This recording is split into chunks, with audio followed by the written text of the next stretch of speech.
Welcome back to another edition of Zero Block 30. This time it's just me and Kate. Cons is out for the day. Nick is out for the day. So it's just us. It's almost going to have like a little bit of a Chaps and Kate show. So I'm kind of excited. Yeah, it's going to get weird. Somebody the other day, Kate, I don't know if you remember this or not, but a few years ago when we were doing our radio show, there's a guy that called in and said that he was with a girlfriend, that he had been with a girlfriend for like 6 months or something like that. And he got a tattoo of her birthday on his neckline. Do you remember this story? Like right on his clavicle. Didn't we meet him in Colorado? Yeah, we did. And then he sent me out a picture, or his buddy sent me a message. It was like, hey, my buddy was on y'all show a few years ago and he was talking about his tattoo on his neckline. We wanted to see if you had that clip. I was like, do I have the clip? Like, what are you talking about? Like, do I just keep random calls from years before that I can go back to? Like, but there's no chance I know what day that was on or what time. Like, no, I don't have that. But it was a good story and it was a good tattoo. Great story. It was a good tattoo. He got it covered up. He showed us he had called us asking what he should get over it, I believe. Ginny's lamp is a great tattoo to cover up essentially anything. Yep. It was Ginny's lamp was a great call. It was a good call. Good tattoo. We also have 4 rounds of the magazine today. Round number 1, a British soldier trying to huff some shoe polish started a fire in his barracks and led Kate down a non-traditional drug rabbit hole where she learned that you can get high off some poop, which is fascinating. I wish I'd have known that a few years ago. Round number 2.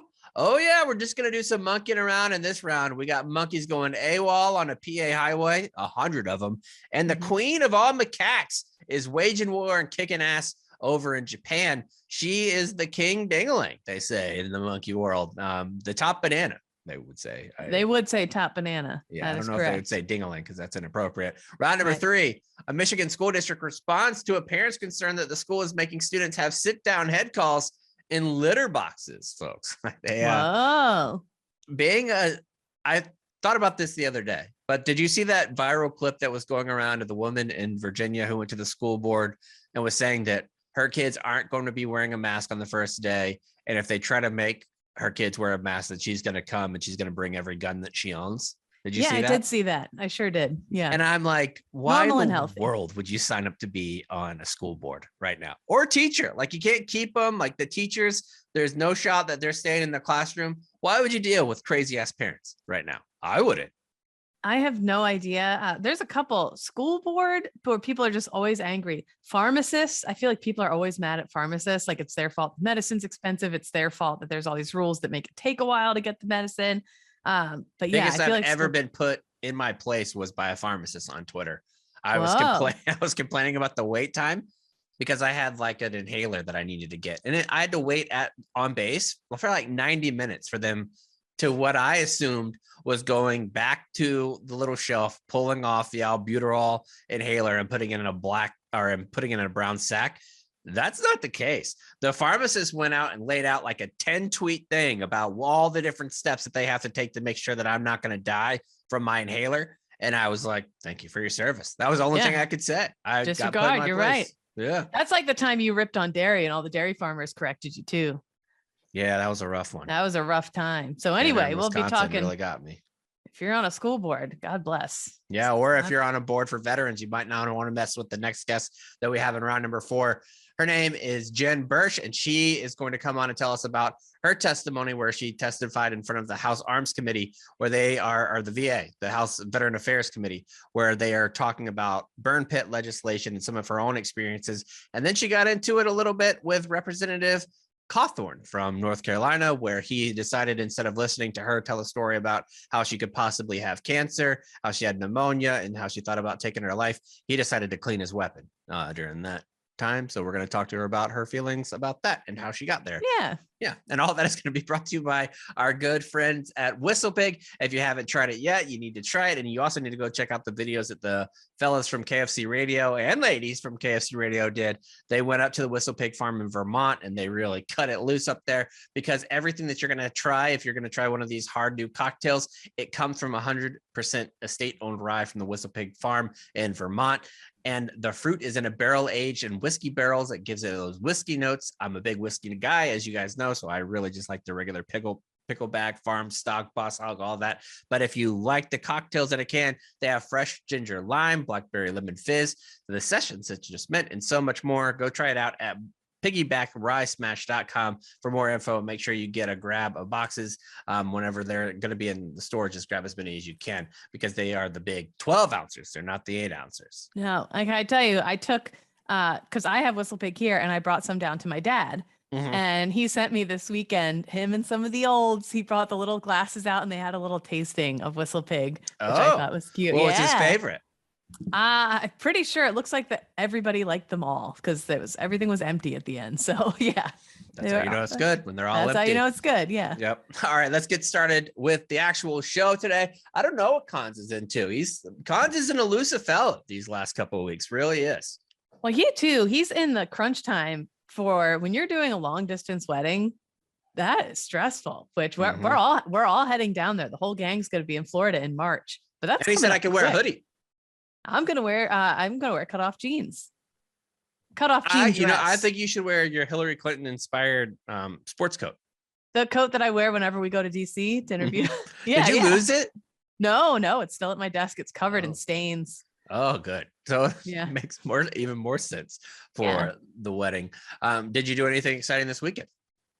No, I'm still kicking off the rest of this like COVID, whatever. I'm so congested. I'm still coughing up a lung. So I'm these days, like if you're coughing a ton, you still like people turn on you quick. So I'm trying not to be in public too much.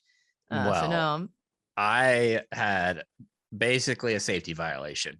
I tweeted out Saturday night that I was going to make the world's biggest fire on Sunday, and I actually did it. I built this fire and I had all the different sticks and things because we've had these 2 storms that came through with like 50-mile-an-hour winds, taking down branches and limbs in my yard, and it's all like perfectly dried oak, so it burns really fast. And they still have some of them still have like the leaves on them, so it really gets going. I made one. The fire was enormous. It was so big that like you started to get nervous. Yes, I did. Like, and I went and luckily I have like these flower pots that I was getting from like water from my pool, like just going over there and getting ones that kind of make it die down from time to time. But even neighbors were like poking their heads out, like, what is this fucking ginger guy? You good, man? You good? Yeah, you okay? Yeah. That's a little bit much. But once a fire starts, it's hard to really get it back under control. And I got legitimately nervous. I got so nervous. I thought I'm going to burn my house down right now, but everything worked out. I didn't do it. So thank God. Not as busy as it should have been. What is a close call. I'm having trouble speaking today. I'm like fucking up every word that I'm trying to say. I have no idea why. What's going on? Round number 1. We're going to head across the pond for a little bit of shoe polish talk. Yeah, a different kind of fire that absolutely got out of control because a British soldier was huffing shoe polish, which I guess I'm a dork. I didn't know that was one of the many non-traditional drugs that you can get a high off of. Well, I knew that it makes you lightheaded. Like even Parks and Recs, Andy Dwyer will go on there and he'll say that he gets shoe shine head from time to time because it does have lots of chemicals. So I could see almost having like a gasoline or like huffing like acetone type of situation. Maybe that's what it is. Yeah, but before I went down it then, I was like, oh, that's interesting because I've dabbled in drugs throughout my life. I've given up many a drug a whirl. Just curiosity, whatever. They don't call you Katie LSD for no reason. No, dipping my toe in the piggy pond of drugs from here to there.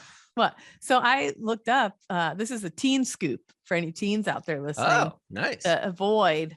Here's some things that can get you high that I didn't realize that I guarantee you every single one of these things has been tried in a barracks. I promise you. For sure. Yeah. I promise you. This is an actual list from WebMD. This first one I have done, cough syrup, 11th grade formal. Nobody would buy us booze afterwards. And somebody was like, we have Robitussin at my parents' house. Let's go robo tripping is what we called it. So you just each chug a bottle of Robitussin. It feels like you have no bones. You feel like in like Harry Noodle Potter, the Pug? Like Noodle the Pug. You have a no bones day. I remember wiggling my arms like a wacky waving inflatable man and being like, I got no bones. Holy shit, I got no bones. I'd be kind of sick to not have any bones. The same thing if you could do it even more in Japan. Did you know that they have codeine is legal in Japan? So like Tylenol with codeine that you have to get here, you can buy that shit out in town, but you're not allowed. It's on the no buy list for Americans. But if you go there and you sneak out in town, you get some. You can basically just be acting like you're Little Wayne drinking some dirty Sprite.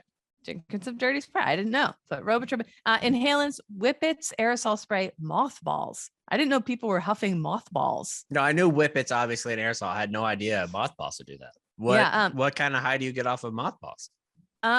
You get like you're huffing like a whippet kind of thing, but then you get a terrible migraine apparently. And the mothballs are poisonous. So you gotta be careful with that. Alcohol tampons. I'd seen this on the news that kids were soaking like tampons in vodka and then putting them up their asses and vaginas. Wouldn't that burn? Wouldn't you that gotta burn think so. I bad? mean, especially if you had like an anal fissure or something like that, you'd really be screwed. But I think there was that. It was alcohol, and they also were doing coffee enemas for a while. Oh, there's a whole, people are addicted to getting enemas, and coffee enemas are a real thing. It gives you a caffeine high. And there's this TLCs, like I'm addicted to. And there was a couple that was one addicted of my to favorite coffee couples enemas. Ever.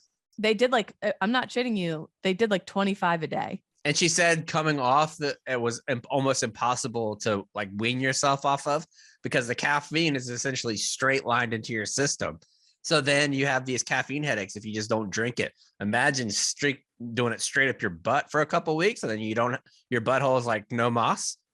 Yeah, I don't know how that works. I don't know, but the alcohol tampons too, like I don't understand, because obviously you get drunk immediately pretty much, but isn't the fun of getting drunk like the whole process of it? Yeah, I would think that would be it. And also, how do you soak it and then stick it in your butt? Because like if you get the tampon wet, doesn't it expand? It expands right away?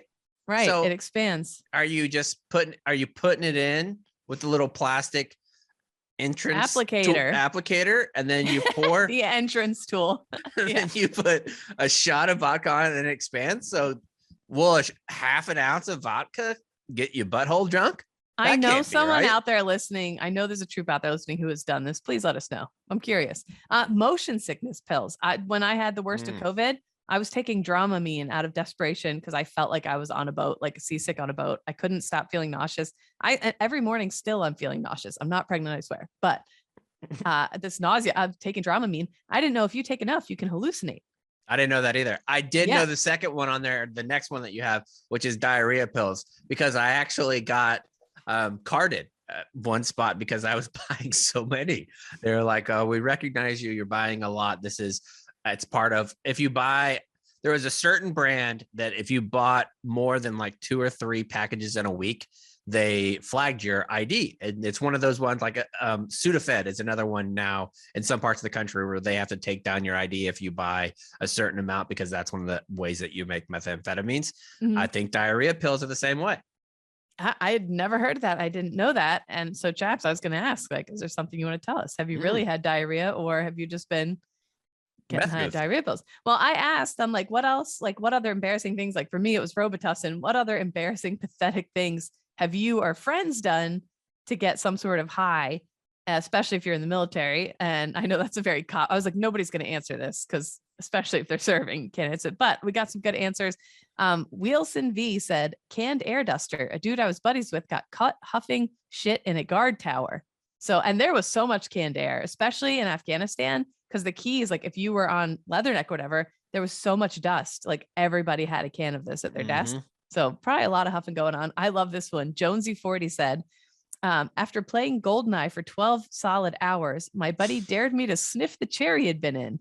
20 minutes later, I was explaining to Jesus Christ that he needed to watch out for proximity mines. Anyway, sniffing a chair after somebody's been sitting on. Wes Hunter 26 said, I was on a deployment and a rumor went around that if you ate enough kiwi, you'd get an erection. Needless to say, we had 2 hydro troops. What's a hydro troop? Water? Two water dogs. Yeah, they 2 water dogs. I love that. Hydro troops eat a whole box of kiwi for breakfast and then wash it down with a protein shake to try and bust the myth. Didn't work. So the kiwis, I'd never heard that. Kiwis don't give you boners.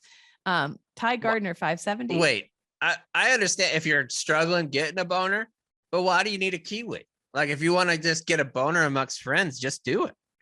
Well, apparently they wanted to know, if you eat enough, do you just automatically get a boner, even if you're not thinking of anything horny? I think it'd be impossible to be thinking about having a boner and to not get a little horny.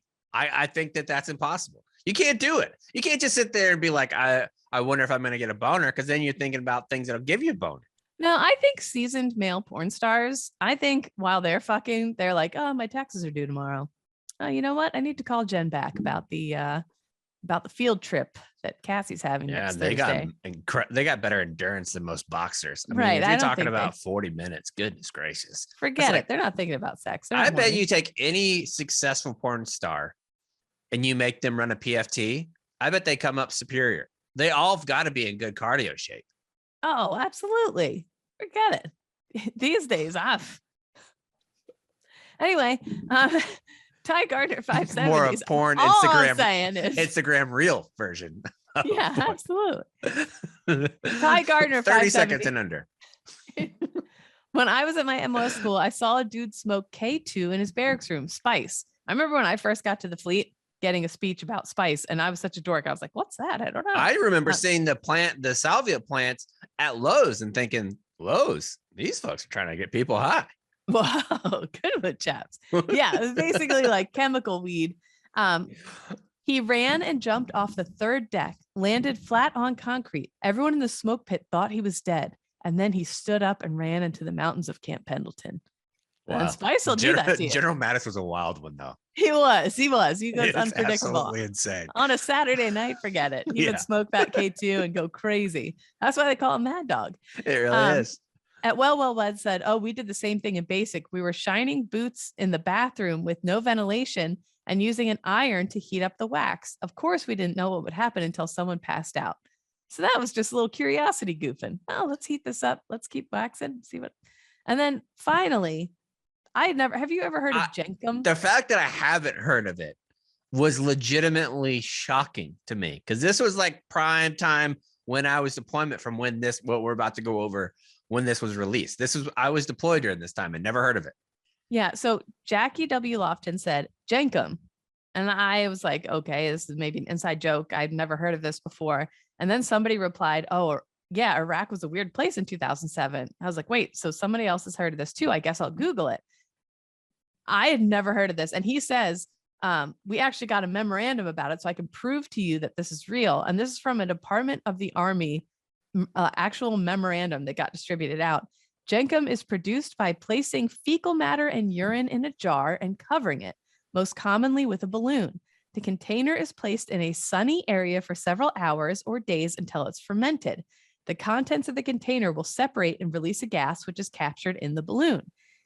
So then you take the balloon off the top. Inhaling the gas is said to have a euphoric effect similar to ingesting cocaine, but with strong hallucinations. The fermentation releases gases, which are captured in the balloon. Once ingested, the onset of the high takes like 10 seconds. So it's like an immediate high, with hallucinations happening in about 20 minutes. Several articles indicate the subject immediately passes out after ingesting the gas and remains in and this is in the memorandum, remains in a magical state seconds before regaining consciousness. This almost makes me want to huff my own shit. I was just saying that, like, if you give me that memorandum, that's magical dangerous. Cocaine gas? Like, that's dangerous. They give that to troops when you haven't even been able to drink like beer with any type of alcohol in it. And next thing you know, all I got to do is take some shit and piss, stick it in a jar, find a balloon or a condom. And next thing you know, I'm riding high. Buddy, sign me up for some. I mean, that's essentially what happens if maybe that's the reason why that one TikTok star was able to sell so many farts. Maybe she farted herself to death because of what happened. Remember, she had to get hospitalized because she was farting too much. She farted too much. Yeah. I didn't know. Well, so anyway, this was a common thing. And I had there's other military people commenting then saying, oh yeah, my one buddy, like way out on this outpost, we were bored. And my one buddy like set his shit up in a jar and tried to huff his shit. Like a day later, he let it marinate. And then he tried to huff the gas from his shit. And we all like stood around to see what would happen. And yeah, he said nothing happened. They forgot a balloon. And someone else replied, well, you could have used a medical glove. Like where there's a will, there's a way. Right. You got to have a little ingenuity. Anyway, this all came to me because this is a task and purpose story by Max Hopman. A British Army soldier was booted after he got high on boot polish and accidentally set fire to his barracks. Lance Corporal David Thomas was in a common room at the Tidworth camp in England when the incident happened in January of 2020. He lit it inside the tin and then became disoriented, and the shoe polish fell to the floor. He then just went upstairs and did not report the fire. So he lit the fire. It fell on the ground. It started to light a couch on fire. He's like, all right, I'm gonna head out. He just let it going. Big time. This is fine cartoon vibes, you know. The burning shoe polish eventually set fire to a sofa and caused roughly $2,200 in damage before being put out by several of Thomas's squad mates. Attention was drawn to Lance Corporal Thomas, as some reported him acting suspiciously, like, you know, having a face covered in shoe polish. During the interview, he explained that he had tried to get high and should have checked on what had happened. A judge said, see, this is when you're too honest. Like that, I understand honesty is important, but you don't have to say I was trying to sniff this. You could just say, I'm not sure what happened. I hadn't eaten much that day. Maybe my blood sugar was low, but I stood up when I was doing it. Next thing I know, I passed out. I heard that there's nothing they can do to disprove that. Nothing. I heard that if you heat the shoe polish, it cleans your boots better. And yeah, whoops, I must have overdone it. I saw this on YouTube. I was looking up on how to do it even better. And this is one of the things that I saw. Stood up, next thing you know, the place is on fire. I apologize. This is not what I intended at all. Obviously, this isn't the first time. In Canada in 2018, soldiers assigned to the W Battery of a Royal Regiment of Artillery, one of their own, handed out weed cupcakes to everyone and didn't tell them. Gave them all weed cupcakes. All of the members who consumed them experienced symptoms like dehydration, overheating, fatigue, confusion, dry mouth, and paranoia. Several members were unable to properly execute safe weapons and explosive handling drills. So somebody gave them weed cupcakes before they went out and did weapons shit. Honest to God, that sounds like a great time. Yeah, totally. It really does. Unless we forget the Air Force security units guarding nuclear missile silos, they were busted for doing LSD. We covered that story a couple of years ago. And then, more LSD, very popular among the troops because you can't really detect it and whatever. It's a dangerous game. I have very much respect for LSD. I do too. I also have a lot of respect for anybody who tries to get involved with some wild animals. And that's what happened in Kate's neck of the woods in Pennsylvania, because there was a collision between a dump truck and a trailer carrying around 100 monkeys on Friday, scattering crates of live animals across the Pennsylvania County roadway, and prompted a search for a small numbers of monkeys. The temperatures were below freezing on Friday night, and on Saturday morning, one monkey was still on the loose. But by Saturday night, 2 of Pennsylvania state troopers, they announced that all the monkeys have been accounted for, even though one of the monkeys apparently was very dangerous. Police initially tweeted a small number of monkeys may have fled the crash scene. This would be the best movie.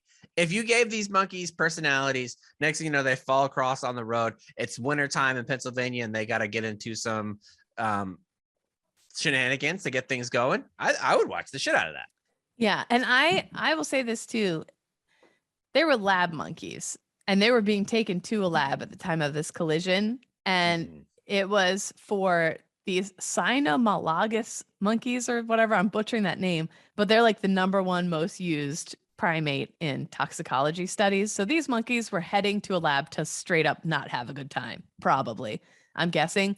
I feel like if you're a monkey in this crash and you survive, they should send you to Happy Monkey Island forever. Like you I feel the same thing about regular prisoners too, where even if you get out of jail and you're not like a rapist or a murderer, if you make it out of jail, I feel like you should be done. I think that it should be, if you escape from prison and you didn't do murder or you didn't do rape, they should just let you go because you earned it. Yeah. I mean, getting out of jail is tough. Hard. That's tough. I would agree. I feel the same way about every now and then, because there's slaughterhouses all over New York City. And every year there's like a cow on a highway in Queens because it escaped from the slaughterhouse. And a couple years ago, Jon Stewart, he has a farm, an animal sanctuary. And he was like, I called dibs on this cow. He escaped. He put in the work. He will forever be free on my farm now instead of getting slaughtered. Like, I feel like you earn yourself a pass. Go little rock star. Yeah. So this, Lauren Huff said, if you see the monkeys, mind your damn business. That's monkey business. You saw nothing. That's exactly right. People were tweeting out, like, if you see a monkey, call the police. And it's like, no, you let them fucking free, man. No, I will call the police if I see like a lion or something like that. If it's a super dangerous animal, then I'll call. But other than that, roam free, little fella. Like, just go do your thing. But they do need a coat, like the IKEA. Remember IKEA monkey and the fluffy coat? Yeah. Yeah. He was adorable. It was a little cold too. out. It was. But if this one other monkey that we learned about from the New York Times in Japan, if she gets out, I feel like you got to lock her up. She seems dangerous. She seems like an absolute wild card. She definitely does. So yeah, in southern Japan, to a double monkey round, Yeah. everybody. In southern Japan, a young female macaque has upended societal norms by seizing control of her, drumroll please, 677 member troop through a violent primate coup. Now her It's like a regiment, not even a battalion. Yeah. Now her hard-won empire could come crumbling down around her due to one unstoppable force, mating season. So a 9-year-old female living in Japanese macaque reserve called the Takasasa Maya Zoo Garden. I butchered that. She spent the last year reigning as the first female troop leader in the park's 70-year history. Her incredible rise to power came after she assaulted her own mother and assumed the role of top female in the troop. She then embarked on a violent vendetta against her troop's 4 highest-ranking males, finally assuming the troop's coveted alpha position after beating up Nanchu, an elderly 31-year-old male who had ruled all of the monkeys for 5 years. Hostile takeovers by aggressive females are exceptionally rare in Japanese macaque society, with only a handful of cases ever happening before. So she even went against her own family. And these macaques, like the Japanese macaques, I'm sure if you pay any attention to any type of nature documentaries, you've seen them. These are the ones that are on like Mount Fuji, whenever they have the hot springs up there. In the hot springs. Where it'll be super snowy, but their faces are red because they're in the hot springs hanging out all the time. These macaques, people come across the globe to see this. So basically her ascending to the top, she's like the new macaque Beyonce.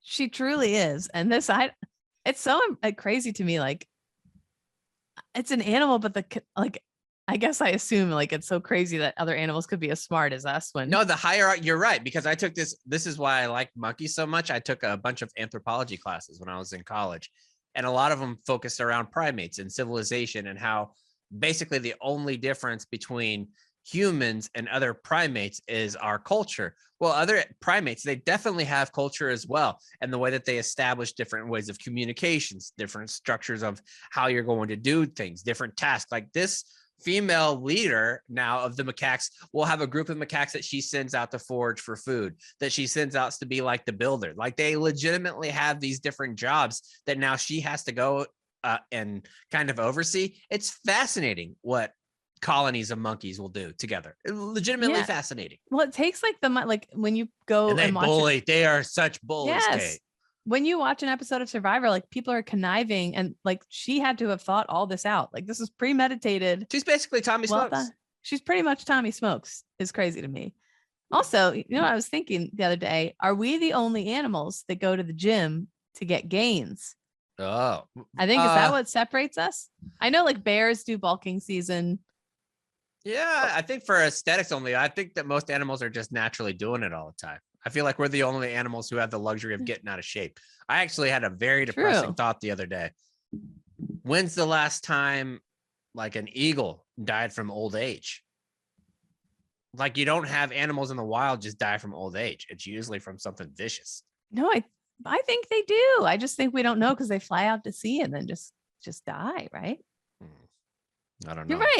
You're right. I feel like what happens when an animal? Yeah, that's very sad. Like you don't see a deer that's just out, like a 81-year-old deer just hanging out. It got eaten somewhere, or shot. Animals they don't die of natural causes. Whoa. Except for pets that are at home. Yeah, that's it. And it's fucked up what we do. Like I saw this one lady who has and it seemed like it was the nicest thing ever. She has this farm where she has disabled animals who need like wheelchairs and need all kinds of prosthetics and stuff. And I'm thinking this is great for the way that it makes humans feel. But animals don't understand that they are having prosthetics. They don't understand this quality of life that they have, that they can't do anything. Sometimes keeping them around is the meanest thing that we can do to these animals. Well, send in this macaque. I just made it sad. Let's move on to round number 3, where we're going to talk about humans being kitties, because in a Midland school, the Midland Public School superintendent, which is in Michigan, had to address some false rumors that a litter box accommodation were being made for students who identified as, quote, furries. Now, for those that didn't listen to a lot of the Chaps and Kate show, they might not know, Kate, that you're a huge furry head. Huge furry head. I've done many blogs about furries where I've personally reached out and spoken with the furry community. I fully plan on attending. Veteran furries too. Veteran furries at every FurCon. They have all sorts of different meetings over the course of the weekend. There's always a veteran furry meetup. And we've spoken, somebody in the Air Force, I think it was, got promoted in their furry re-enlisted, costume. right? Wasn't it re-enlistment? Yeah, they re-enlisted or something. Yeah. And too, a furry that I'm friends with many furries on Twitter, they sent me, my outfit would be McGonagall the Snow Fox, a patriotic red, white, and blue snow fox who's a total slut. Anyway, so there's this meeting, and the woman had stood up at this school board meeting to talk about how some testing thing was unconstitutional. But she was like, but first, I want to bring up a rumor that my child has told me, that they are making accommodations for kids who think they are furries, and that there's a litter box that they're going to the bathroom in at whatever school. In this bathroom, the kids are peeing in litter boxes. And then she's like, anyways, back to the testing. And everybody's like, what the fuck did you just say? What? So I love that this guy had to go and be like, no, we're not having kids piss in litter boxes, ma'am. Yeah, they said their formal announcement, it is unconscionable that this afternoon I am sending this communication. However, our Midland public school stakeholders may be confused about a false message accusation that has resurfaced this week and is gaining traction in the social media realm. Resurface is such a loaded word there. Like, yet again, we are having to address the furry situation. According to Sharo, rumor has spread that, quote, the litter boxes were provided within an MPS student restrooms for those who identify themselves as furries. Let me be clear in this communication, stealing a line from President Obama, there is no truth whatsoever to this false statement / accusation. There have never been litter boxes within our public schools. And anybody who knows middle schoolers should know this right away. If there's any segment of society that gets poop shamed and pee shamed more than anyone, middle schoolers. I mean, think about now, listener. Go back to when you were in middle school. Did you want to shit at school? Absolutely not. I would say that you will go any way. You would rather go to the nurse, fake a stomach ache, fake a migraine, fake anything so you can go home so you didn't have to poop at school. No middle schooler wants to go. I remember there was a girl, we called it NSS, no shit syndrome, where even if she felt incredibly, incredibly sick from withholding it, she wouldn't. Like people. Yeah, you know who else says that? All Business Pete. Doesn't poop at work. Anywhere. He won't poop, not at home, unless it's at a hotel. Whoa. What? Yeah. Yeah, that'll make you sick. I don't know. But yeah, this is absolutely ridiculous. And again, the scary thing to me is like, these are parents. They're raising young kids. That's why all the different holding their minds. All this news about like parents being involved in more classrooms. Like, if you talk to parents are dumb. Like there's so many things that where you assume parents know. Parents don't know. Parents are our age. We don't know shit. I don't want to decide what my kids are getting taught in school. I want somebody who's an actual educator to taught. And I know for a fact, being a school board member, having to deal with coronavirus, and then having to deal with people who legitimately think that you would buy a human-sized litter box to put into the bathroom so that furry kids can go fucking shit in there in between recess and PE is insanity. I feel like I think it's great when parents are involved with the school board and school and they know what's going on and they have their finger on the pulse or whatever. But I feel like a lot of parents are so bored in their lives that causing a ruckus within the school kind of gives them their only sense of power in life. And so that stuff like this, my kid will never piss in a litter box. Like it gives them something to feel righteous about. And so they get really into it. I don't know. It's a very bizarre. I want to meet somebody who's super passionate against this. Right? Like that this is taking up their time. Because it has to be. I mean, to go up there and make this comment in front of the school board, it's eating at your brain. Oh, and this had to have been the scuttlebutt that met her and many of other parents. Like, can you believe these damn like just fucking wild, man. But, I love it. I love it. Spice of life, Every time a board that you're going to have is going to be intense, no matter what it is, even if it's in front of the House Veteran Affairs Committee, which is what we're going to cover in the next round. And that's going to be brought to you by our good friends at Manscaped. Listen, it would have, no, I can't say it would have been more appropriate to manscape than to clean your weapon, right? Will that No, be you fine? can't say that. No. So not going to say that, but it probably would be because roses are red, violets are blue. Don't let a wild pube wreck you. Valentine's Day is just around the corner, and our sponsors at Manscaped are here with the best tools that you can get them big old balls and flaps ready for it. If you don't think that balls are important, my friend, you have no idea. You want those hanging things to be smooth as a baby's bottom. You don't want nary a hair in between your teeth when you're getting ready to do the biz on February 13th and 14th, because the 13th this year is going to make it National Shave Your Balls Days. Everybody is going to shave their balls and their flaps on the 13th. So you might as well too. You're going to get 20% off if you go with free shipping with the code 0 at manscaped.com. That's 20% off with free shipping at manscaped.com. Use the promo code 0. Gift to Cupid and give him an arrow from Manscaped this Valentine's season. You are going to love it. Next up, we have an interview with Jen. She was at the hearing that took place on Thursday and Friday of last week. Here's Jen Burch talking about her experiences with burn pits. All right, now at Zero Block 30, we're privileged to have an Air Force veteran who is still doing things in the veteran community. It's one of the things that we talk about often on this show, and being a lifelong veteran and doing things for those whenever you get out of the service. Her name is Jen Burch, and she is an Air Force veteran, spent 6 years doing all kinds of stuff. I saw you in one blog post on More on the Rocks. You're handling some skull, like some straight up skull bone. So what did you do in the Air Force that had you in Afghanistan touching somebody's actual skull? Yeah, so I originally joined the Air Force and I went as like an open job. So that means when I get in, the Air Force gets to pick what I want to do. And I knew I wanted to do medicine, but the Air Force had other plans for me to go into a civil engineering unit. And I'm like, oh, you do not want me in an engineering unit. I didn't get past calculus. But here I am. And, you know, my instructors were like, it's okay, you can cross train, you can go back to school. And so I was like, okay, well, I'll make the best of it. You know, the military is already a man's world. In some cases, obviously that's changing, thank God. But a civil engineering unit, I was like one of 3 women. And so I really had to toughen up in a lot of ways. I didn't think I would make it in the military. And so when it came down to my deployment, I was really surprised that I made it through that as well as I did. But up until my deployment, I was studying a pre-med major. I was taking at least 2 to 3 classes at night a week, trying really hard, because at that point I was like, well, if I'm going to do this as a career, I want to be an officer and at least get paid for it and do what I want to do as a medical officer. And so I started studying. I ended up going from Missouri to Japan. And from Japan and Okinawa is when I deployed. When I got, first off, I want to say when I deployed, I had less than a 24-hour notice that I was actually going to Afghanistan. Wow. You know, you guys are both military and you have to have these exercises and bag drags, and everybody complains about it. It's like, you're never going to get called up last minute. And then it happens to you. And it's like, oh, this really does happen. Fuck. Yeah. There's a reason behind this. Yeah.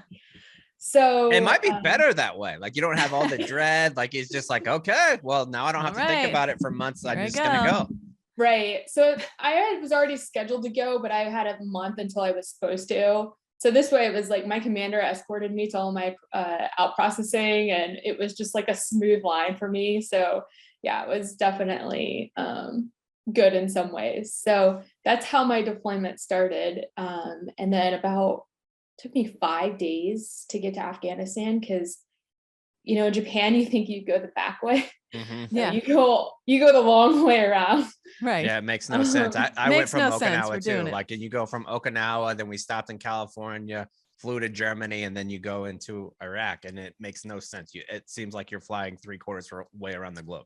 Right, exactly. I mean, the nice thing is most of the way I got to fly private, so I was racking up some nice sky miles. That is good. Yeah. That is good. Yeah. Yeah. So whenever you're actually in Afghanistan, what was your involvement around burn pits? Did you see it? Were you involved personally, or did you just hear stories from other people?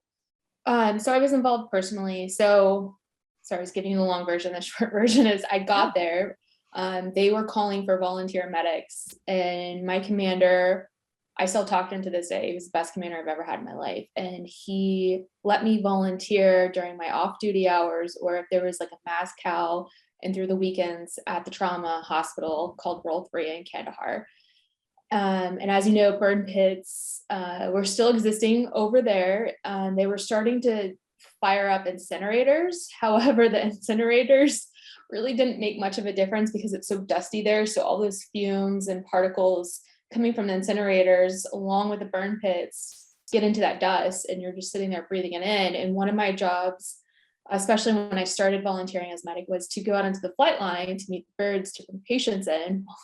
You got the rotaries coming in, kicking up all the dust, and you're just sitting there breathing it in, not thinking about it. I didn't think a second about how bad that could be. And even if you did, most likely, because the military, what are you going to do about it? And you just like, oh, whatever, it's part of the job. Like I'm 25 right now. Like that's going to be a 40-year-old me problem. I don't even know if I'll make it to 40. Right. Like, I don't care.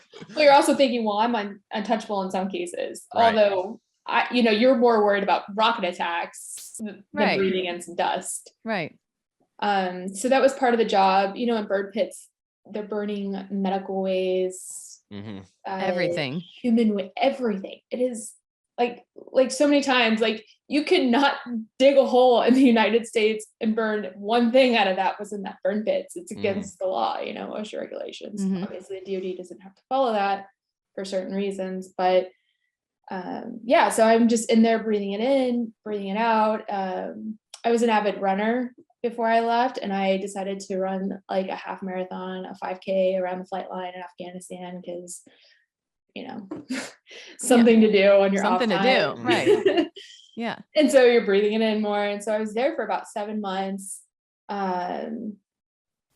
outside half the time. It's like you're inside, working in the hospital, then I'm outside picking up patients. For CE, I worked a lot outside. We worked in tents, we lived in tents, the dust gets in. Right. And so you have this. And so part of the job was the skull picture. I volunteered to stay a couple of weeks past my deployment time just so I could work full time. Literally didn't sleep for 2 weeks so I could assist in some of these surgeries that I was already sort of starting to do, because a surgeon took me under his belt knowing this is what I wanted to get into. It's funny, in surgery, once you get there, it's not as hard as it is to get through the schooling. Right. And so I had enough schooling and then a ton of practice, raw meat, you work under sutures, your cuts and stuff. And so when Afghans came in, and they were shorthanded, the surgeon would trust me just enough to do what I could do. And in that moment, that was the first and only craniotomy I got to help in, is that once they took the skull plate out, my job was to take it back and put little holes around the circumference of the skull plate. So eventually when they put it back in, they can sew it back onto the skull. So it was like, it's almost like kindergarten craft time, but with skulls. Yeah. Like you're trying to make like a what is the thing? A cup holder? Yeah, A coaster. Yeah, it's like a coaster where you tie up all of his stuff and you put it in there. So you're there and you get involved with, and you have the burn pit exposure. What now, like looking back years later, what is some of the issues that you're experiencing with what you went through with burn pits?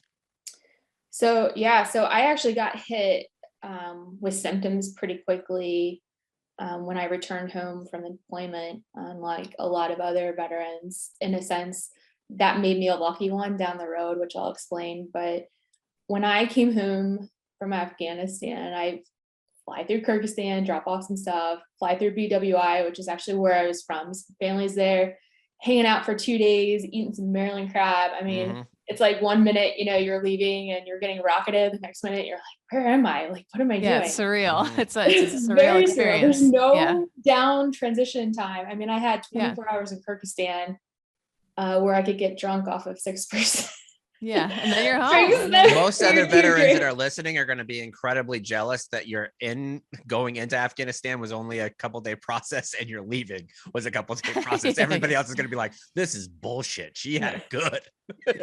You would think so, but it honestly, like, if you look back at World War I, World War II, Korea, Vietnam, they took ships across, right? And they had those 20 days to decompress, to be with each other, and to talk about things. Whereas when it's quicker, it's harder. It's like Yeah. Next thing you know, you're in a grocery store trying to figure out what cereal you want to eat, and it's like, I don't know.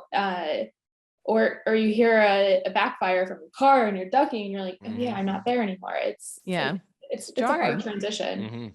But so you're back with your family in Baltimore, you're eating the crab, and did you start experiencing symptoms then, or? Yeah, so I had 2 days and then it was back to Okinawa. And so flew out, got to Chicago, started not feeling so well. All those Sky Miles paid off. I got upgraded to first class, and that's when we started the beds. And I remember we were flying over Seattle and I am like sweating but freezing. The flight attendants could see, they knew I was military. They could see I was getting sick, and they were just giving me all the blankets, and I'm just sitting there shaking, and it's just so bad. And they were like, to a point where they asked me, should we land the plane? We're about to pass through Seattle. This is the last chance. And I was like, no, please don't do that for me.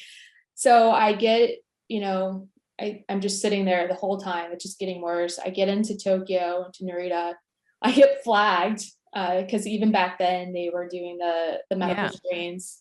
So I had a fever, had to talk to them. I was like, look, I'm traveling with weapons, all this gear. I just want to get home. Said, let me go. I get to Okinawa. Not one person from my unit is there to pick me up. So I'm by myself, and I ended up taking a cab straight to the Naval Hospital. And I was coming down with pneumonia and bronchitis and just super sick. And I know my cousin, he's been deployed several times. He's out now too. And they call it like the Iraq or Afghanistan crud, the ones that get sick right afterwards. And now I got it. And so the next 2 weeks I was on, my R&R was on bed rest. It was horrible. And so that's when my symptoms started. Again, I was an avid runner, and now I'm going out there and struggling to run a mile. A couple months down the road, I get PCS to Buckley in Colorado. I had lived in Colorado before and was used to the altitude. And so I get there, I'm trying to run a PT test. I can't do it. And it's like, oh gosh, like I can't fail this. What's wrong with me? And it gets worse because you go from, for people that aren't familiar with Okinawa's climate, Okinawa is very humid. The air is thick. It's almost like you could cut it with a knife. So if you have lung issues, Okinawa is a great spot to be. And then you go to Colorado where the air is a lot more thin, and you're really going to see what your lungs are doing. Right. And so, I get over there, I can't run. They're like, well, it's just the altitude. We can adjust for that. A year later, I'm like, okay, it only takes 2 weeks to adjust. I'm still not adjusting. And now I'm also in a unit. I'm back in a CE unit, and nobody knew what I had just been through as well, or experienced, as far as the trauma that I saw doing the mortuary affairs, which I did a lot of. And so I'm sick. I'm like totally at the height of post-traumatic stress, and just not myself anymore. And so it was like, my supervisor was like, oh, you're just trying to get out of PT test. I'm like, no, like I've always been an avid runner. Like the only thing I've ever stuck at is my push-ups, but I can get those done. Right. And so anyways, it becomes this battle of trying to figure out what's wrong with me. I'm still in my 20s. They're like, are you making it up? And I'm like, no, I promise. And what year was this? Something's wrong. So I got home in 2011. Okay. So it went from like 2011 to 2014 is when I medically was retired. And so with all of that struggle and a supervisor who was just so toxic, didn't know what I was going through. And to know like you're somebody who volunteered to stay longer, who volunteered on the weekends in your free time while you're deployed to do things way outside your duty, and then you get back home and someone in your own unit's calling you a slacker and that you're not trying, like that's also maddening. Like that adds to the mental stress. And it was hard. And they never asked, even my commander never asked what I did over there, why. I came home with a commendation medal, and I was only an E4. I was like one of 2 E4s out of the Air Force during that time to get one. And you think you'd look at that like, well, she must have did something right.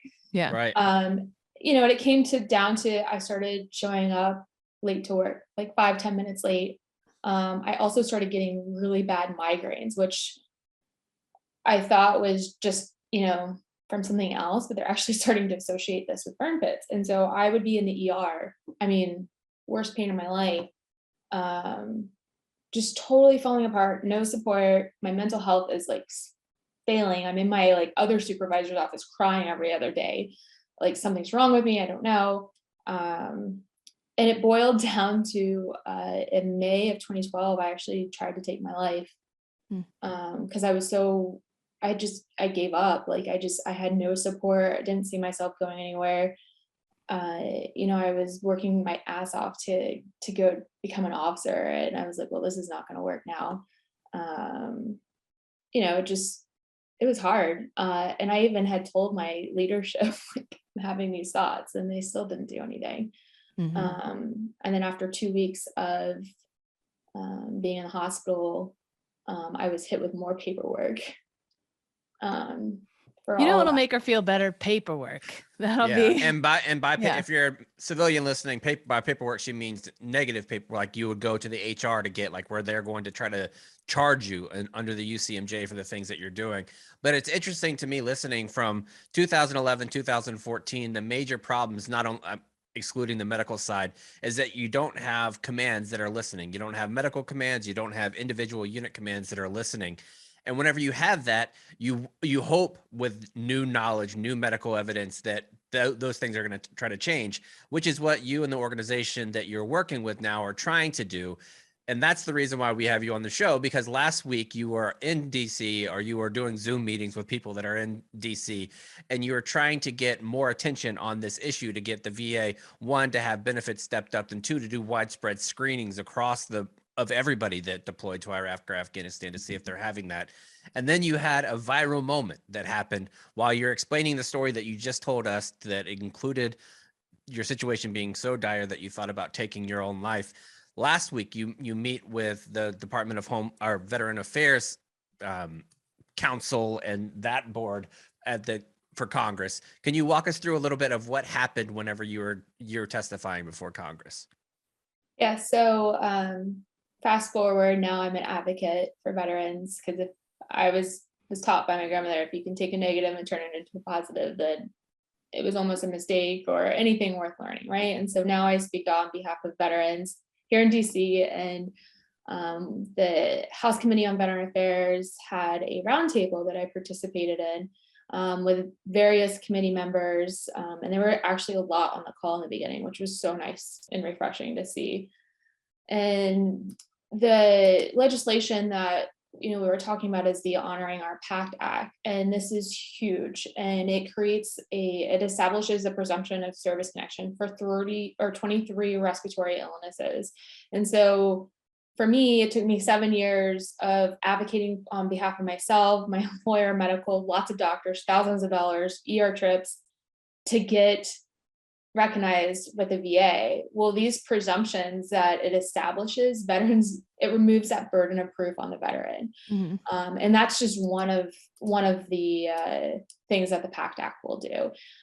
It also creates training for VA doctors. So, you see myself, a 34-year-old, I look healthy, right? I go in, they're not going to ever suspect like rare cancers or any kind of these rare diseases because, well, I'm 34, I look healthy, right? I don't need to do any of that stuff. Well, there are veterans going in at the same age or even younger that are coming down with rare cancers, but the doctors don't go there first because they don't think in their head, well, they've been exposed to burn pits, so maybe we should take a look at this. And veterans are dying because of this. And so that also creates this new training process. It's creating research and all kinds of great things. It's like the full package deal that we want to get passed. And there's a lot of momentum right now. And so we're doing everything that we can to keep this on the forefront of committee members and representatives and the public to try to get the momentum going to get this thing passed in hopefully maybe even next month, which would be an awesome win. So anyways, we're sitting there, this ended up being like almost a 3-hour roundtable. It's a long time. There's a lot of stories, but the stories, and not just myself, there are other incredible veteran advocates talking on the roundtable that have personal experiences as well with burn pits or loved ones. And we're sitting there talking, sharing some hardships, sharing our stories, not to mention the hardships that can create the mental health effects later down the road too, not just, this physical, it's this invisible disability all around. And so we're sitting there talking, it's towards the end of the meeting, and I was speaking at the time. I think I was replying, I was answering a question or tagging along on what Congressman Bost was talking. And next thing you know, on the Zoom box, you have all little squares. Representative Cawthron was cleaning his gun in the background of a meeting. And I get, there's things to do, you can sit there, tweet off your phone, text, take notes, whatever, but to clean your gun on camera with a bunch of veterans and act like you're bored or not paying attention. And I get, there's the multitask, whatever, but to sit there and do that, it was just so disrespectful and insensitive. And then for his comms director to come out and say, well, the most patriotic thing, what's more patriotic than guns and veterans? And I'm like, okay, yes, veterans, not just veterans, some people like guns. I've gone and shot guns, it's a thing. But if you look at the number one weapon of choice for a veteran suicide, what is it? It's a gun. It's a gun. Right? I've dealt with my own suicide idealization with a gun. I'm also a domestic violence survivor from gun violence. And it can be a very intimidating thing to hold a gun, flash a gun in front of anyone, no matter what setting it is. But when you're sitting in a congressional committee meeting, my gosh, there's no thought behind that. And then for Fox News to come in and say liberals are blowing up over this, and I'm like, wait a second, I'm not even a liberal. I identify as an independent. I'm so tired of partisan politics personally. And it's I'm just here to get veterans the care that they need and the benefits, right? And so that's what veteran commissions have been for so long, is they've been the veteran organizations, the veteran caucuses within Congress have been bipartisan more than any other groups in Congress. And now you don't even have that side. Even now the veteran aspect of it is completely partisan politics, where you're playing games and things like that. Whenever you were actually giving the testimony and talking, you said something in the moment, and you said, "Am I boring you?" And no. I did not. I said that after. I did not say that in the middle of the meeting. I was like, this is fucking, if she's not an officer, we need her back, because that's some stones in the moment to do it right then and there. That was my first time ever doing a congressional roundtable like that. So I was really nervous. I was sitting here with a heart rate of at least 90 to 100 for 3 hours. So I got my workout in that day from sitting down. Yeah. I think I would have been too nervous to say that. Now, knowing this, if it happens again, I would probably say something, and maybe, I wonder, I bet the chairman, didn't do any, didn't see it. Probably a lot of people didn't see it because they are busy. They're there with their staffers coming up with the questions and stuff. But, and then it really hits home because now his attention wasn't fully on this meeting, because when he asks the next question, you can tell it's not an informed question from the information that we've been sharing. It was kind of an off-ball question that he asked something. I can't quote him, but he asked something that, do commanding officers know that these burn pits are going to be in these areas when they're bringing in troops? And I'm thinking in my head, well, yes, of course they're going to know about this. I think everybody in the military, not just COs, know that these exist. Right. And I went back to answer, and I was like, well, this isn't a CO thing. It's a DOD thing. The DOD signed contracts with the contractors who dig up these burn pits, unless the military is digging it up. But a lot of cases, it's we contract. We have so many military contractors that come in and dig these up. The contractors make the DOD sign saying, here are all the health impacts that you're going to have from this burn pit. Now, we need you to sign here that you're not going to come back and file suit against us down the road when your service members are suffering from these health impacts. So it's they've already known from day one that these are great health impacts. I mean, it's common sense here. Yeah. Right. And I think that's what, whenever you guys were talking about it, one aspect that I want to point out to our listeners is that having veterans talk about their individual healthcare is so uncomfortable for so many, because no matter what, you always view that somebody else had it worse. And I forget who I was talking to recently about this, but it's almost a poisonous thought that we have in the veteran community, where you'll say something to the effect of, oh, I only deployed twice, or, oh, I only deployed 3 times, or, oh, I only deployed once. I never got injured. I never lost a limb. I didn't die. I didn't see anybody right beside me die.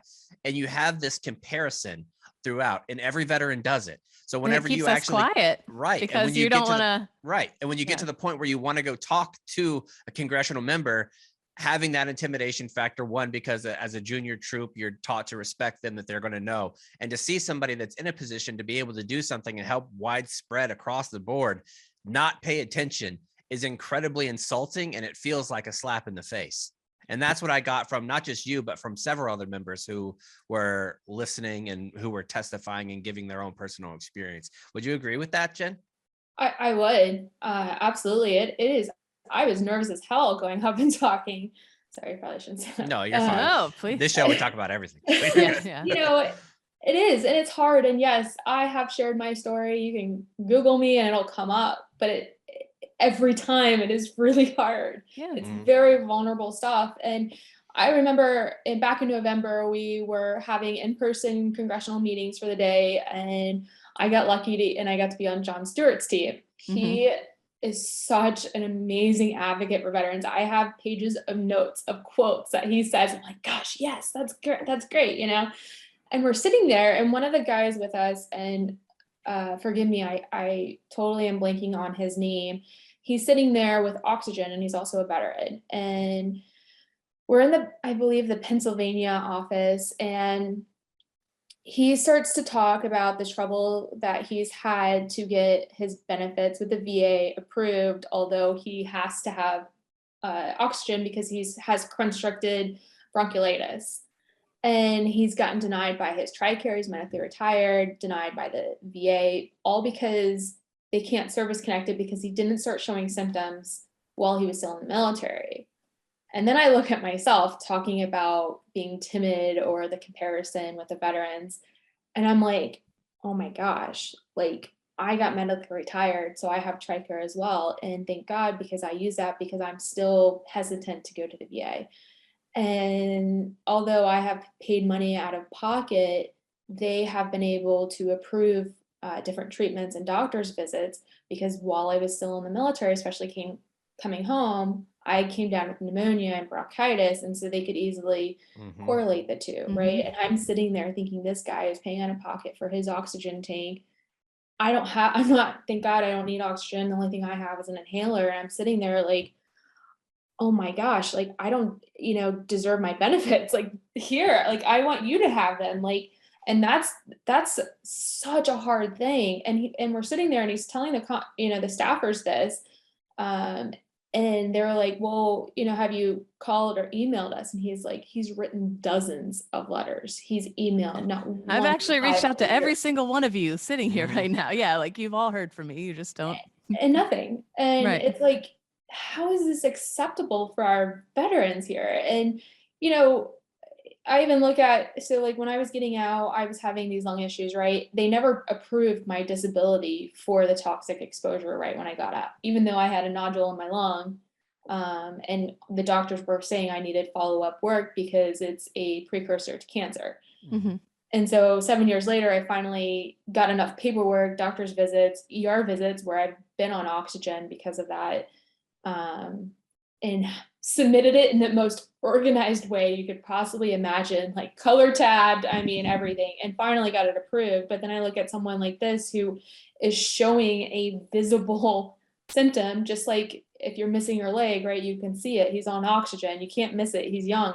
I think he's still in his upper 30s, and he still can't get approved. What's wrong with this picture? Right. That's mad. Yeah, it's crazy. That's nuts. And so it's hard, and it's the comparison. It's like, you look at when the war first started and people started losing limbs, and you see them at Walter Reed and they're just doing basic stuff. Today you walk into Walter Reed and it's state-of-the-art facilities. It's the best facility to rehab loss of limbs, prosthetics, the best in the world, right? And that's a visible injury. We see it, or the burns, we see it. But there's a lot of veterans out there that are suffering and it's all invisible. And that's where veterans, I think, start to think that it's in their head.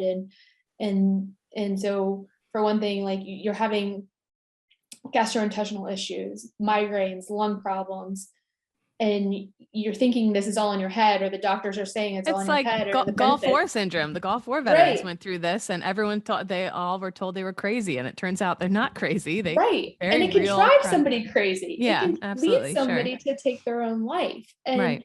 they wonder why suicide rates are so high. And it's here you go. Here are all the different reasons that somebody could take their own life. So why don't we change this regulation, change this policy? And not only are you going to potentially save a life from whether it's cancer or a suicide, you're going to make them feel better, and they're going to be able to get up, feel better, and go back to work. So a lot of them can't work because of the Right. right now. No doubt about it. And the only way that we're going to get to that spot where Congress actually cares is if there's more veterans like you out there talking to them and sharing your own personal stories and not taking no for an answer. If you're listening and you think that you have some of the effects of the toxic burns, one, make sure that you go and talk to your doctor and try to set up an appointment with the VA. Two, reach out to organizations like the IAVA who are trying to do so much, and share your stories with them. They want to hear that as well. Jen, thank you so much for taking the time to join us, and thanks for taking the time to talk to those who should be giving a fuck, but oftentimes seems like they are not. Hit up your representatives, damn it, and make sure they're listening to you. Can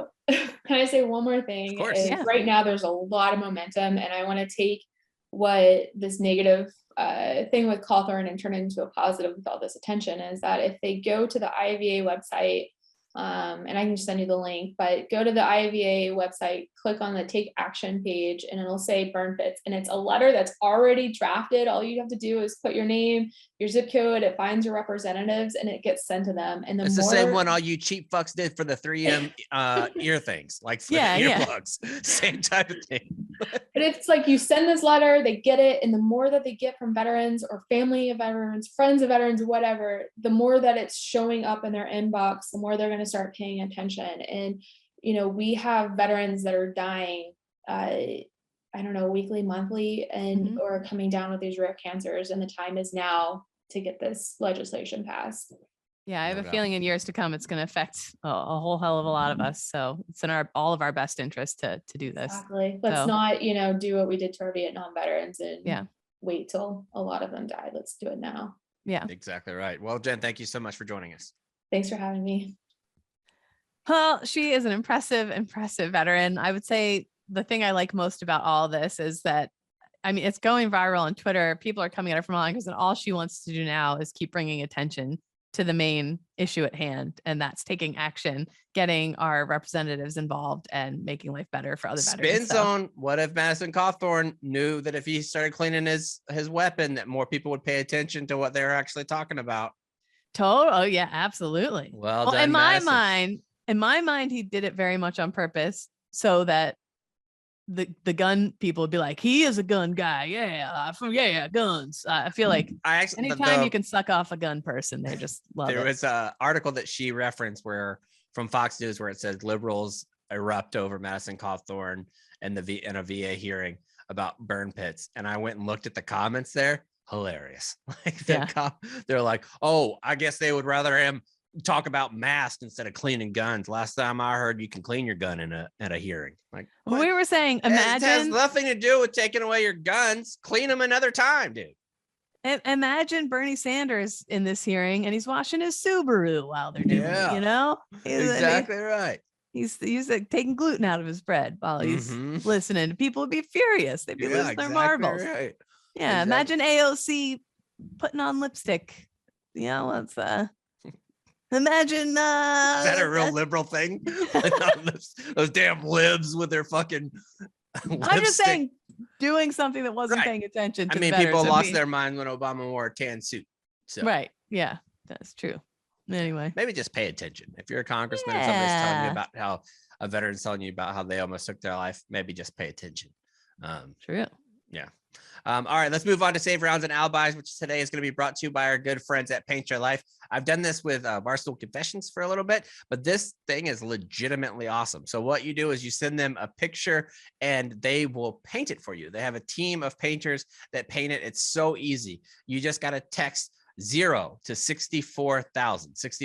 That's it. The word 0 to 64,000, and you're going to get a great deal where if you get it in now, they could probably get it to you before Valentine's Day. If you don't know what to get that significant other in your life, a picture that you print off from your phone, not going to do it. But if you take one of your favorite photos from their Instagram account, like what I did, confession style. I went, whenever we were doing this with Barstool Confessions, I went through my wife's Instagram account and found the picture that she had with the most likes in the last year. So that means that not only she liked that picture enough to put it up, but a lot of people looked at it to see how much they liked it too. And I had that picture painted and she loved it and it came back great. That's an awesome idea. Right? It's so simple to do it. And now you just can right now, just go to 64,000 and you're going to text the word 0 to that number.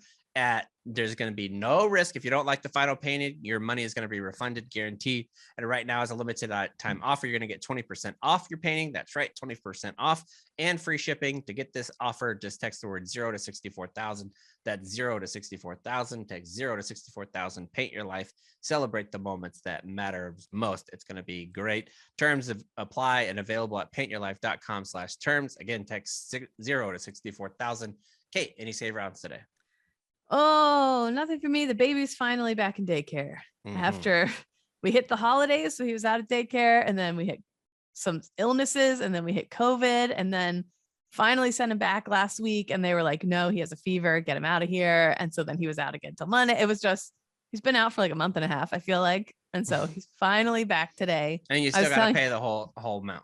Oh, you still have to pay the whole amount no matter what. So, which is thousands of dollars, which is awesome. Oh, also my refrigerator was making crazy sounds the other week. So people are like, oh, it's the freezer fan, unplug it. And it was cold enough. Thank God we could put everything on the porch. Unplug it, let the ice melt off the fan, plug it back in, you'll be fine. And it was good.